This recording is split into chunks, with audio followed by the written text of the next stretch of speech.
First reading, 2 Kings 4, verses 8 to 11, and 14 to 16. One day Eli'sha went on to Shunem, where a wealthy woman lived, who urged him to eat some food. So whenever he passed that way, he would turn in there to eat food. And she said to her husband, Behold, now I perceive that this is a holy man of God, who is continually passing our way. Let us make a small roof chamber with walls, and put there for him a bed, a table, a chair, and a lamp, so that whenever he comes to us, he can go in there.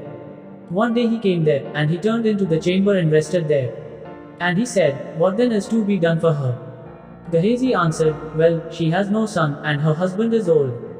He said, Call her. And when he had called her, she stood in the doorway.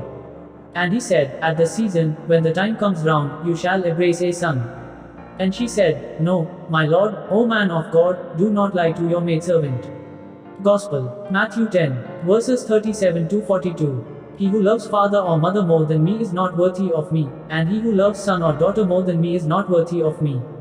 And he who does not take his cross and follow me is not worthy of me. He who finds his life will lose it, and he who loses his life for my sake will find it. He who receives you receives me, and he who receives me receives him who sent me. He who receives a prophet because he is a prophet shall receive a prophet's reward, and he who receives a righteous man because he is a righteous man shall receive a righteous man's reward.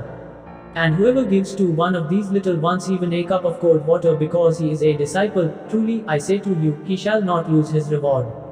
Reflection: providing hospitality to people in need is a noble virtue. People with generous heart and openness to the need of the others open the doors of their resources for them. God sees their generosity and blesses them abundantly in due time. Jesus promises a great reward to those who extend hospitality to people who come in God's name. The telling example of hospitality and the reward we find in today's first reading, 2 Kings 4 verses 8 to 16, where a noble woman of Shunem recognized the holiness of the prophet Eli'sha and extended initially meals and then a guest room to the prophet. She told her husband that she wanted to build a small addition onto the home to give Eli'sha his own furnished room whenever he came. Then he would be able to come and relax there. This woman was generously spending her family's money to provide hospitality for this man who served God. Now this woman didn't do this to get anything. She didn't make a deal with God that if she built this room for Eli'sha, she expected certain things back from God. She seemingly just gave as God led her. Jesus promised us an eternal hospitality in heaven. My Father's house has many rooms. If that were not so, would I have told you that I am going there to prepare a place for you? Even on earth he extends welcome.